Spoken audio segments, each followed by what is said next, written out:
I worked hard, but my parents favored my sister. When they asked for money for her, I refused. My grandparents supported me and cut them off. I believe my parents were finally treating me properly since I had shown myself, but it turned out to be nothing more than a demand for their daughter and her 6 children from 3 consecutive marriages. I grew up knowing I was not the favorite child. My parents were always more concerned about my younger sister, Emma, who seemed to have endless opportunities and support, no matter how many times she made bad decisions. I grew used to standing on my own 2 feet. I worked hard, paid for college with a combination of scholarships and part-time employment, and eventually found a steady, well-paying job. My parents were never impressed, despite the fact that I did everything on my own. For years, I attempted to brush it off and keep going, hoping that one day they'd admire me for being independent. Meanwhile, Emma's life was a roller coaster. She married young, and her first marriage dissolved after 2 years because her husband cheated. She remarried quickly and had 2 more children, but the marriage ended when her second husband developed a gambling addiction and lost their home.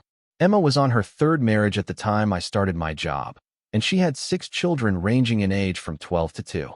Her current spouse works part-time as a delivery driver and is attempting to launch his own business, but they are struggling to make ends meet. My folks have always been there to assist her, paying for items here and there, and making excuses for why she needs a little extra support. For a while, I was too preoccupied with my own life to get caught up in Emma's drama. But then I saw a difference in how my parents regarded me. They became more attentive, reaching out more frequently, congratulating me on my profession, and inviting me over for family dinners. I wondered if they were finally proud of me. Part of me had been hoping for this for years, and I suppose I was willing to believe they were turning a corner. Last month, they invited me to supper. At first, everything seemed normal. We talked about work and caught up on tiny family stuff, and for a brief period, I felt like a member of the family in a way that I hadn't previously. But then the topic moved.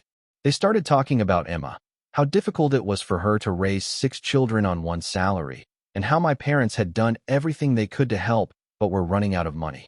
They went on to say how fortunate I was to have a decent job and a consistent salary, that I had no one relying on me, and that I was able to contribute back to the family. Then came the shocker. They expected me to step up and take care of Emma financially. They had a comprehensive plan. First, they asked me to buy her a new 5-bedroom house because her present rental was too small for a family of 8. They wanted me to set up college funds for all 6 of her children, which they argued was only fair given that I was the only one who could afford it. They wanted me to offer her a $5,000 monthly stipend to cover basic expenses, as well as seed money to start her own mommy blog business. They planned to receive approximately $2 million upfront, followed by continued funding. I sat there absolutely stunned. They weren't asking for a minor favor. This was a lifelong commitment that positioned me as Emma's financial safety net. In that moment, I recognized that their recent compassion was not because they had finally accepted me as their son, but because they regarded me as a walking ATM for Emma. I informed them that while I was willing to assist with minor bills or in the event of an emergency, I was not comfortable taking on such a large financial burden. At that point, the family conversation shifted completely. My mother began to cry, accusing me of abandoning the family when they needed me the most, and my father labeled me selfish and ungrateful. They stated I was revealing my true colors and that they were disappointed with who I had become. The dinner finished with them storming out. I believed that would be the end of it, but I was mistaken. Within hours, Emma began bombarding my phone with texts, accusing me of jeopardizing her children's future. She even had her children send me messages like, "Uncle doesn't love us anymore." It was unbearable, so I blocked their phone numbers after a while. I couldn't believe the situation had gotten this bad, all because I refused to fund my sister's life. The next day, my grandmother, my father's mother, called me unexpectedly. Apparently, my parents had been assuring the entire extended family that their successful son would take care of everything for Emma before they even asked me. They constructed an image for everyone of Emma moving into a big new house, of all her financial troubles being resolved, and of me being the one to provide her with everything she needed. Now that I'd declined, they were facing a big wave of embarrassment because the family had expected me to come through based on my parents' premature bragging. My grandparents were appalled when they learned the complete story. They'd always assumed Emma's lifestyle was sponsored by her different spouses, and that my parents helped out because they wanted to, rather than because they'd gone into debt to support her. They were so upset by my parents' behavior that they are now threatening to remove them from their will. They informed me that they would rather leave their estate to me and my relatives who work hard and do not take advantage of people. As the situation spread around the family, I began to get messages from relatives offering their support. Some of them admitted they had no idea how much I had been dealing with on my own and apologized for not noticing it sooner. My aunt, my mother's sister, even contacted me and apologized for not realizing how differently I was treated growing up. The family dynamics were beginning to unravel, with everyone taking sides, and my parents were not handling it well. My phone started ringing nonstop again, this time with my parents exchanging angry, nasty messages and weeping voicemails. They were upset that I was damaging their family's reputation.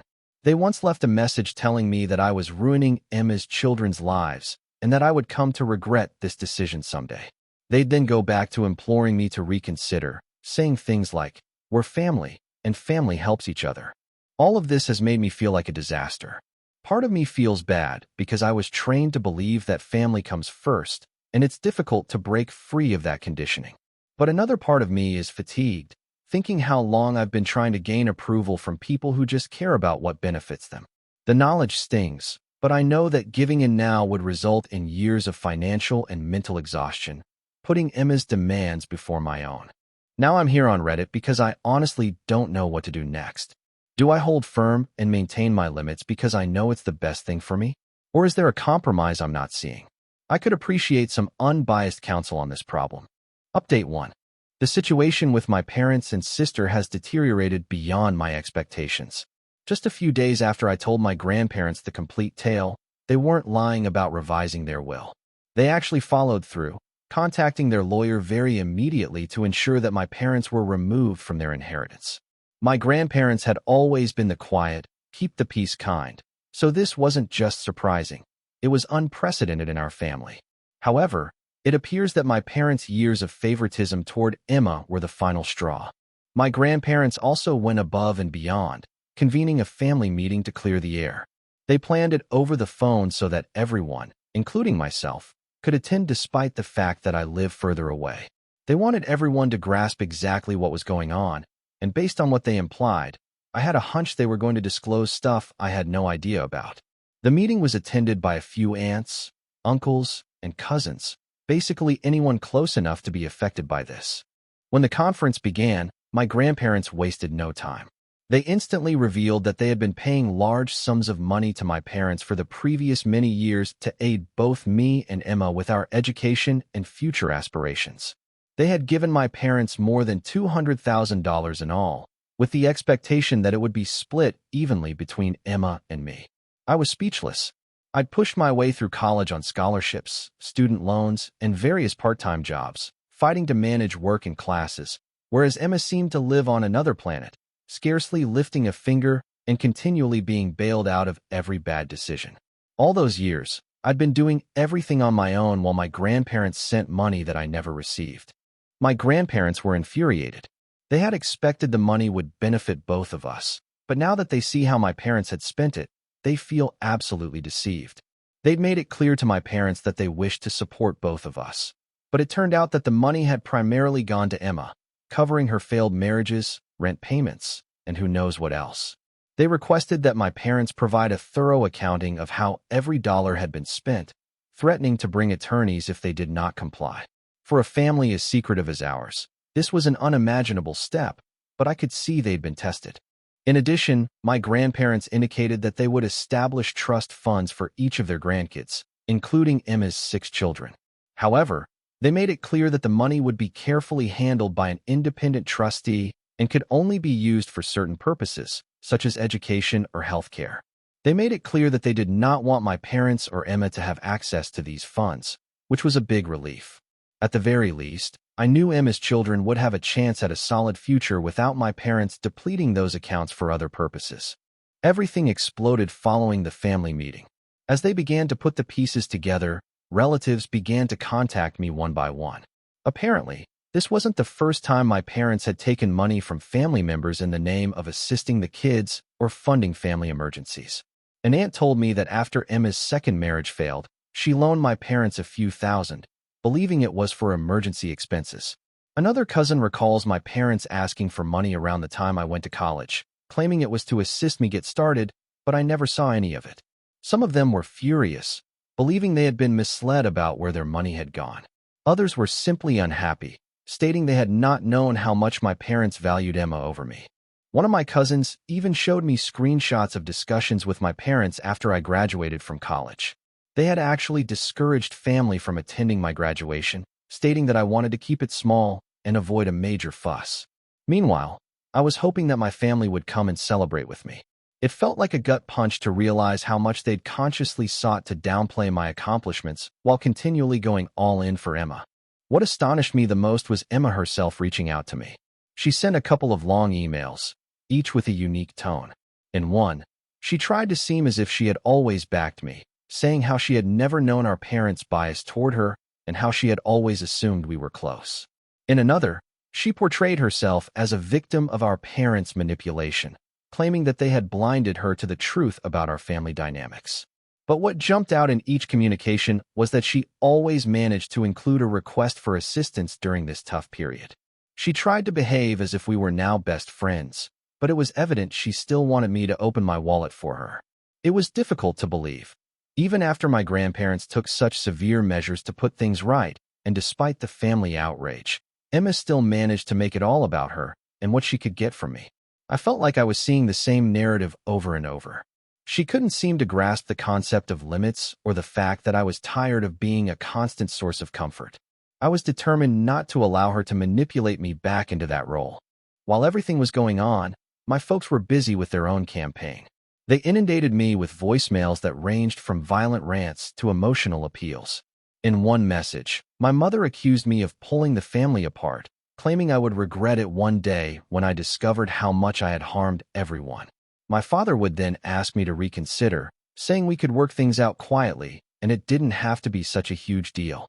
They even tried to guilt-trip me, telling me that I was placing my grandparents in an unpleasant situation and that I should consider how they would feel if the family divided as a result of all this. But their tactics were ineffective. My grandparents were behind me, and the rest of the family could see my parents' true colors. Some of them even contacted out to say they were proud of me for staying firm. My aunt contacted me in tears, apologizing for not noticing how differently my parents had treated me throughout the years. She said she'd always imagined I was more self-sufficient and didn't require as much assistance, but now she realized I'd been forced into that role because my parents had focused so much on Emma. As the family began to understand what I had been going through, more people came out with apologies or anecdotes about things they had noticed over the years. It was bittersweet. Part of me was relieved that the truth was finally being revealed, that others were acknowledging the sacrifices I had made on my own. But another part of me felt as if I was reliving years of pain and disappointment. All those times I felt invisible, all those times I questioned why my accomplishments didn't seem to matter so much. It all made sense suddenly. However, it did not erase the years of feeling like I was second best. The aftermath of this has been draining. My parents continue to refuse to accept responsibility for any of it. They're so concerned with the family's reputation that they can't see the damage they've done to it. This is just another disagreement that I should drop for the sake of peace, and they are trying to keep the entire thing under wraps. But I no longer feel bad for standing up for myself. I guess I'm finally seeing how crucial it is to create limits, especially with family. If I give in now, it will only mean more years of being used and taken for granted. For the first time, I feel in control of my own life. My grandparents have informed me that if my parents take this any further, they would deal with it. They've made it clear that they don't want me to feel pressured, and they've even informed me that if my parents continue to stir things up, they'll take further precautions to safeguard me. Just knowing I don't have to go through this alone has made a huge impact. Now I'm left wondering what family means at this point. All these years, I believed that being a good son and brother entailed putting everyone else first, sacrificing my own needs to ensure that everyone else was okay. But now I understand that there is a limit, and family isn't supposed to treat you like an ATM or overlook your own happiness simply because it's convenient. As things continue to unfold, I remain steadfast in my decision, but a part of me wonders if I should be doing more or approaching this differently. I'd greatly appreciate any suggestions on how to proceed. There is still so much to comprehend, and I'm trying to take it one day at a time. Update 2. My parents broke their silence just a few days after my grandparents made their major news about the will. Instead of apologizing or acknowledging they may have gone too far, they sent a lengthy, meticulously crafted email attempting to justify every decision they had ever taken. They didn't just defend Emma. They virtually praised her, describing it as an investment because Emma had always been more family-oriented. Meanwhile, I was classified as self-sufficient and career-oriented, which they assumed indicated I didn't require as much assistance. They went on to clarify that their call for me to step in and fund Emma's life had nothing to do with money. They regarded it as evening things out, giving Emma the same advantages they believed I had on my own. To add salt to the wound, they called me selfish for refusing to share my surplus wealth with my family. The email wasn't just words either. They sent a list of everything they claimed to have spent on me versus Emma.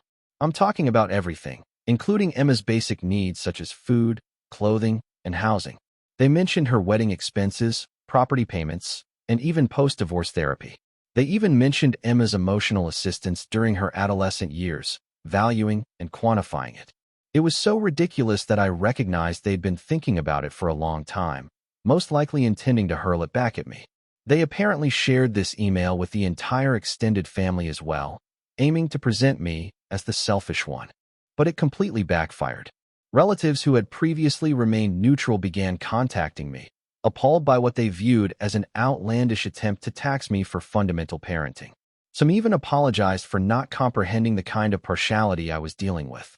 I believe my parents expected people to gather around them, but all they did was push everyone further away. In addition to this, my grandparents' lawyer became involved. My grandparents had always expected that any money they had given my parents over the years would be divided between me and Emma for our education and other essential costs. They soon discovered that the money had been spent on Emma's marriages and unsuccessful relationships.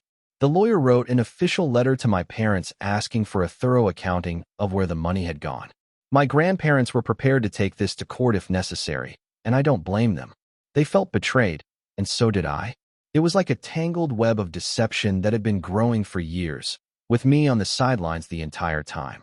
In a strange twist, Emma's first ex-husband contacted me. He is the father of her 2 oldest children, and while we had never been close, we had remained civil. He told me that he had heard about everything and wanted to express his perspective. He confessed that when Emma became pregnant, my parents coerced him into marrying her, promising financial support as long as he followed through with the marriage. I knew they married quickly, but I had no idea my parents were that involved. Apparently, the majority of the support my parents had provided came from money they had received from my grandparents, money my grandparents had assumed was going toward Emma's and my futures. Emma's ex even apologized, claiming he regretted not standing up to them and allowing the situation to get out of control. My parents quickly noticed the email wasn't having the desired effect, so they tried to backtrack. They wrote a follow-up reply to everyone, explaining that the previous email was sent in rage and should not be taken seriously. But it was difficult to believe that reason, given that their email had clearly been planned for some time. They could have printed and dispatched it as an official document, given how detailed it was. Trying to take it back now simply made them appear worse, and no one bought it. Emma had been silent for a few days following the family meeting, but she began reaching out again. Her tone had changed from guilt-tripping to more urgent. She sent a few emails implying that she had always loved me and had no idea our parents treated us so differently. She even tried to justify her condition, stating she didn't want to burden me, but was in a terrible situation with her children. Her texts became stranger, swinging between sentimental memories from childhood and reminders of how difficult life was for her with 6 children and a suffering husband. At one point, she mentioned her husband's economic difficulties and implied that her children were struggling in school due to the stress at home. It was difficult not to feel awful for Emma and her children, but I also couldn't ignore what had happened. She had known about our parents' fondness for years and took advantage of it, leaving me to fend for myself. She wanted me to come in and help her now that she was struggling. Her communications made me feel sad rather than outraged. She was my sister, and her children were completely innocent in all of this, but it was not my obligation to save her from a predicament she had helped create. More family members began sharing their stories. One of my aunts contacted me, apologizing for never saying anything when she observed things weren't fair between Emma and me. She remembered times when my parents plainly preferred Emma and ignored me, but she didn't want to get involved at the time. She also revealed that she had volunteered to help me with my college applications, but my parents declined, claiming that I had everything under control. In actuality, I was managing everything on my own, including school applications and work. My aunt admitted that she had no idea how much I had been left to manage on my own, and she felt bad for not intervening sooner. Family group chats reached a whole new level of awkwardness. Relatives began reaching out, asking if I needed anything or if they could help in any way. It was unusual to suddenly have so many people offering help and sympathy, especially because they had never been so active in my life before. I loved their goodwill, but it became overpowering. Part of me felt like I shouldn't need their help right now. I'd already gone through the most difficult sections on my own. I mostly thanked them, wondering what else to say. Even my parents' closest friends started to distance themselves. A few people accepted their version of the story, that I was a workaholic who did not prioritize family. But after reading the email and hearing additional information, they began to see through my parents' explanations. Some even apologized, admitting they were wrong to judge me. One of them even indicated that my parents had borrowed money from them, citing family needs. They had assumed it was for necessary costs, but now they were wondering if they had been subsidizing Emma's lifestyle. Despite everything, my parents continued to push. They kept sending messages, arguing that I owed them for everything they'd done for me, that I was responsible for keeping the family together, and that my failure to support Emma was causing the family to fall apart. They claimed I was wrecking everything, damaging their reputation, and endangering Emma's children. It was frustrating because they were ignoring their own acts and pretended that none of this was their fault. For the time being, I'm not backing down. I refuse to be guilted into correcting problems that my parents caused or to accept responsibility for Emma's decisions. It's still difficult to believe this is my family, that things have gotten to the point where I have to choose between my own well-being and what they call family loyalty. It's a lot to process, and I honestly don't know what the future holds. But for the first time, I feel like I'm standing up for myself and finally being heard. That is, at the very least, a positive step forward. Update 3. The situation has reached an unexpected conclusion. After all of the chaos and hidden issues that had surfaced, my grandparents decided to take a tough stance. They scheduled a final family gathering, this time with their lawyer present. It felt as if a chapter was coming to an end, but there were still so many wounds and unresolved feelings in the air. However, this wasn't simply talk. My grandparents had a plan, and they were not going to waste any more time. They claimed that they had not only revised their will, but were also taking quick action with their assets to avoid further abuse. For years, my parents had been living rent-free in a family-owned holiday home. It was supposed to be a temporary arrangement, but my parents made it their permanent home, expecting it to be passed down to them. But that's over. My grandparents are selling the land and intend to use the funds to establish educational trusts for all of their great-grandchildren. This includes Emma's and my cousin's children. My grandparents also implemented a reorganization strategy to ensure that no more funds were diverted accidentally. They are establishing annual educational grants for any family members pursuing higher education or professional credentials. However, these monies will be administered by an impartial trustee, with no family members participating. My folks were noticeably shaken upon hearing this. Losing the free lodging was terrible enough, but the realization that they would no longer have access to my grandparents' land was a rude awakening. For once, they didn't argue, or at least realized it wouldn't help. They simply looked defeated, which was unusual for my parents given their years of pride and control. My grandparents gave them 60 days to leave the land, with no extensions. The lawyer handed them a signed document, and my parents had no choice but to comply. In a stunning turn of events, my parents admitted to certain financial errors concerning school money supplied by my grandparents years ago. This was a tremendous revelation, and many family members were shocked. With few options left, my parents signed a formal repayment agreement, even though I'm sure it would be difficult for them. After they leave the property, they will have to move into a small apartment and severely reduce their lifestyle. It's evident that this is a significant adjustment for them. They've lived well on family assistance for so long that I doubt they ever expected to have to budget or downsize. Meanwhile, Emma appears to have accepted the reality of the situation. Her support system is basically collapsing around her. My parents' free support is no longer available, and she can no longer rely on them to pay her expenses or bail her out if her husband's business initiatives fail. Instead of moaning or trying to guilt-trip me, she is now taking efforts to improve her own situation. She's enrolled in a vocational program for medical billing and coding, which should provide her with a consistent income and the opportunity to raise her children on her own terms. Her spouse has taken on more hours at his delivery job and appears to be making an attempt to contribute to the family's costs. Emma even sent me an email, not asking for money, but simply requesting assistance with her resume. I decided to check into it, assuming it was a little way to help without encouraging her dependence. Hearing from Emma's children has been one of the most shocking and pleasant developments. They contacted me through Emma's father, her first ex-husband. Apparently, my grandparents had planned for them to attend family therapy sessions. They'd been dealing with a lot of confusion about family dynamics and had been caught up in so much drama. Now, with the help of a therapist, they're starting to comprehend the intricate relationships and favoritism they've grown up in. The elder kids apologized for the guilt-tripping messages they had delivered when everything initially began. They said they didn't realize how much pressure their mother was placing on me, and they felt horrible about being used as pawns. I promised them everything was okay and that none of this was their fault. They were just kids, after all, and they were simply following their mother's instructions. I'm confident that treatment will help the kids learn that they are not responsible for resolving the conflict amongst the adults in their lives. My parents appear to be adjusting to their new situation, but they are having difficulty totally accepting it. In one final attempt to rewrite the narrative, they began sending me random photos from my childhood, each with captions like, "Remember when we were a happy family," and "Don't forget who's been there since the beginning." I'm not sure if they're genuinely trying to make amends, or if it's just another ploy to play on my emotions. Some texts describe how much they suffered to raise me, while others depict them as victims abandoned by everyone they cared about.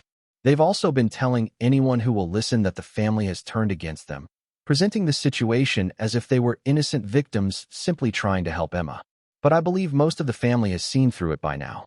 They maintain their distance, and their interactions are now courteous but distant. As for me, the entire experience has been eye-opening.